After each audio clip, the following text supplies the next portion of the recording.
est-il pour moi lieu plus épargné, abri plus sûr, retraite plus paisible qu'un studio d'enregistrement.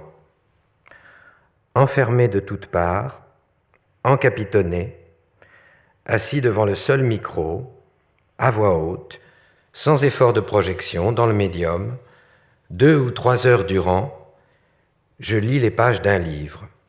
Aujourd'hui, on reconnaît que le livre audio a des vertus absolument essentielles, notamment de faire comprendre et saisir la part secrète de la littérature. Moi, je dis souvent, le livre audio, comme on parle d'un exhausteur de goût, c'est un exhausteur de littérature. Je n'y suis pour personne, sinon pour ceux qui m'écoutent, l'ingénieur du son et le directeur artistique. Ils vont souvent par deux.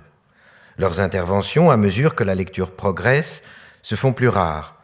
L'attention, la protection silencieuse dont ils m'entourent me séparent davantage du dehors, des autres et de moi. Quand il y a un lecteur, c'est comme si vous écoutiez, vous lisiez quelqu'un en train de lire. Autrement dit, et ce quelqu'un c'est vous. Autrement dit, c'est comme si vous vous dédoubliez et comme si vous vous regardiez, vous vous écoutiez en train de lire vous-même. Ça change tout. À la sortie du théâtre, m'attendaient tous ceux qui me proposaient des hypothèses quant à l'état de Bartleby. Les plus naïfs cherchaient l'anecdote, même saugrenue. Une jeune fille me dit avoir cru que Bartleby ne savait pas lire, qu'il savait écrire, certes, mais qu'il ne pouvait collationner les copies de ses collègues faute de savoir lire. Je pense que le public peut avoir un grand plaisir à entendre les livres audio parce qu'il y a une interprétation, même si minime soit-elle, ne serait-ce que si c'est une femme, un homme. Le choix d'un livre audio, ça pourrait être mon choix par exemple, de choisir, de me dire je veux entendre tel auteur lu par telle personne. Voilà.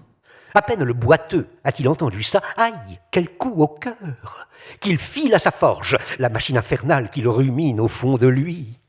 Vite, l'enclume, là, sur l'établi, va que je te découpe des câbles incassables, du solide. Qu'ils essaient seulement d'en sortir. Ça y est, le traquenard est prêt pour Arès, qu'il le hait. La très bonne lecture, c'est cette façon d'incarner le texte. C'est exactement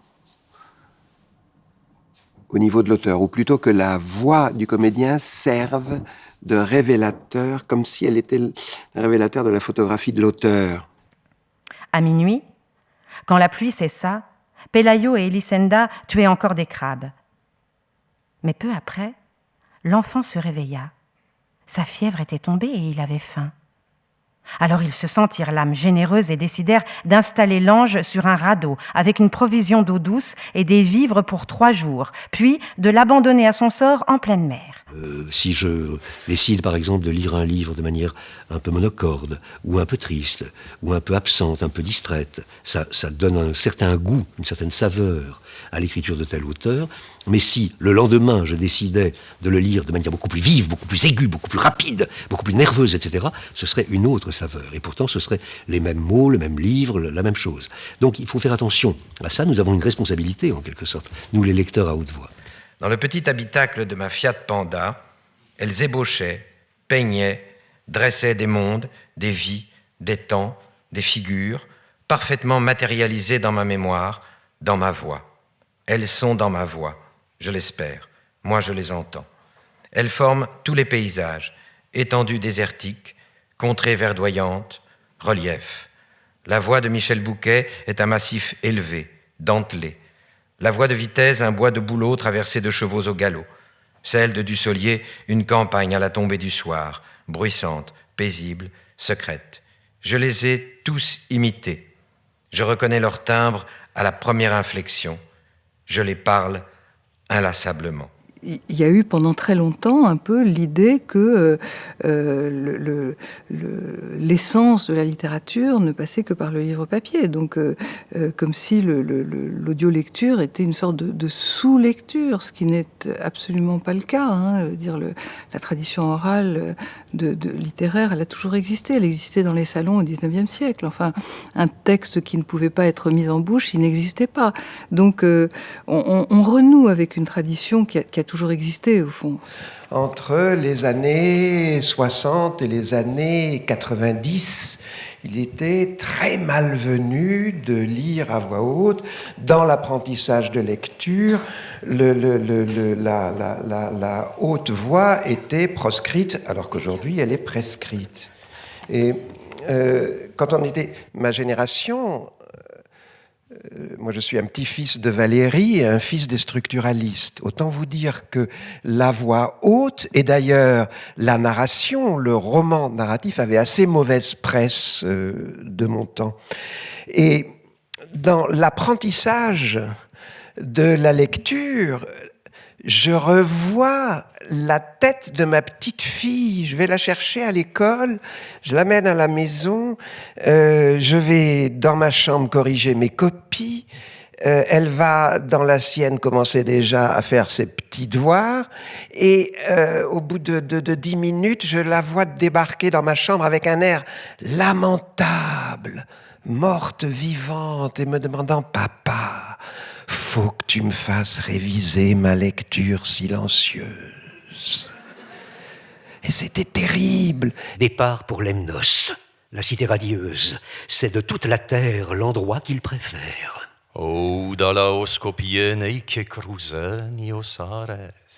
Évidemment, Arès n'en perd pas une miette. Il l'a vu s'en aller, Phaistos, le fameux forgeron. Il ne pense qu'à l'amour avec la reine de Cythère à la belle couronne. Tiens, la voici justement qui arrive de chez le puissant fils de Cronos. Elle s'assoit. Arès entre alors dans le palais, lui prend la main, la nomme et lui susurre.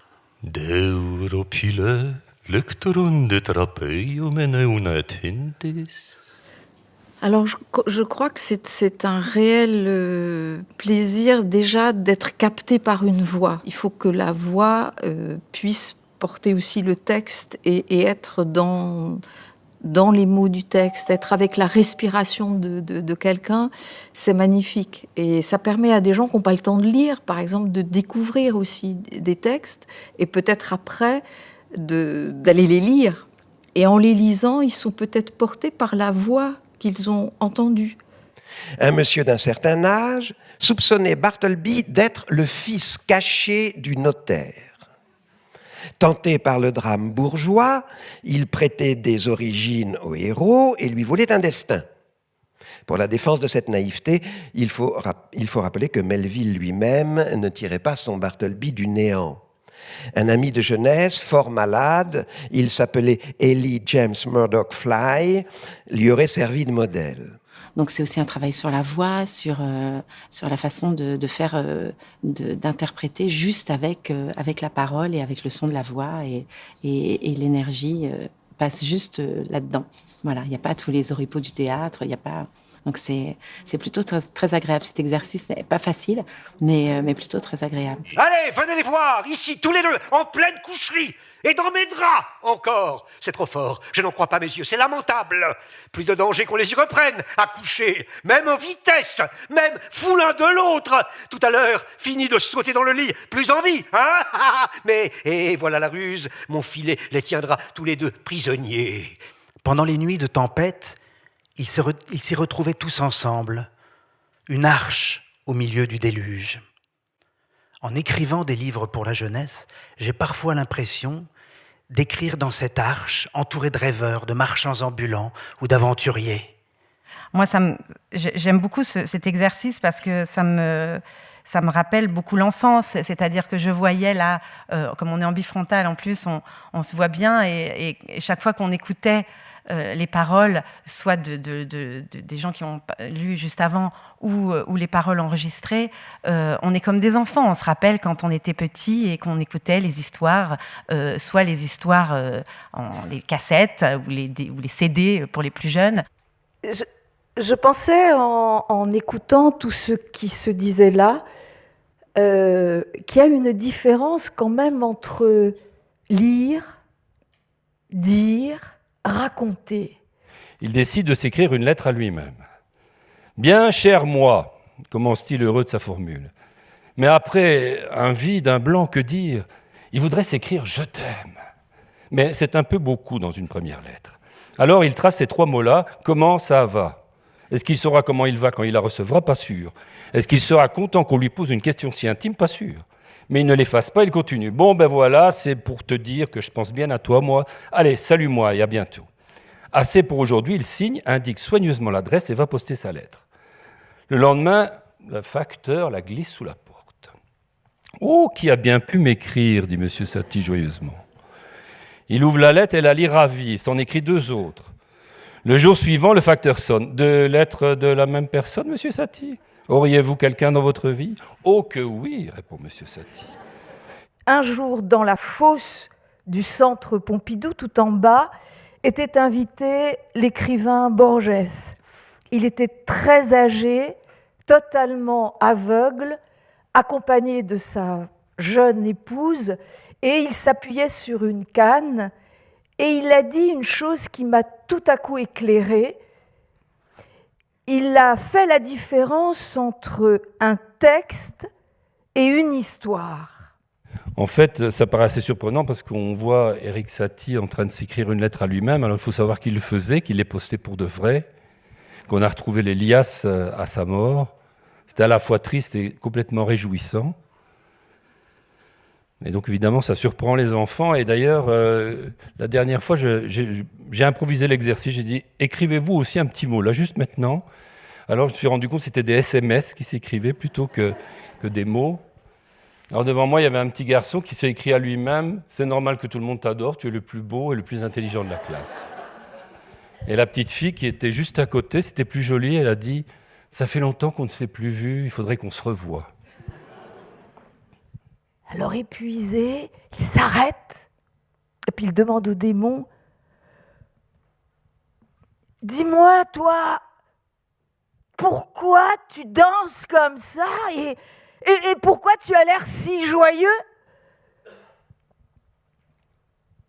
Et le démon se penche pour observer Devdas et lui dit « C'est que, tout petit, si je danse, c'est pour me mettre en appétit. Je savais que tu allais me poser cette question. C'est sûr que t'es pas gros, je vais faire de toi une bouchée, mais je vais bien me régaler. Oh, je danse pour me mettre en appétit. Mais toi, petit, pourquoi tu danses et pourquoi te réjouis-tu » Devdas reste silencieux un moment et puis il réfléchit et dit « Oh, démon d'entre les démons, grand Braham Sakshana, sache que je suis chasseur de démons. » Quand ce sont des lecteurs de ce calibre, c'est le plus grand des films, c'est la surproduction. Enfin, vous convoquez des mondes, des villes, des temps, des milliers de personnages. C'est d'une richesse absolument sidérale. Et aujourd'hui, j'ai moins le temps, mais je le fais toujours. J'ai encore besoin de cette scène mentale pour voir les plus beaux des spectacles. Voilà, je vous remercie.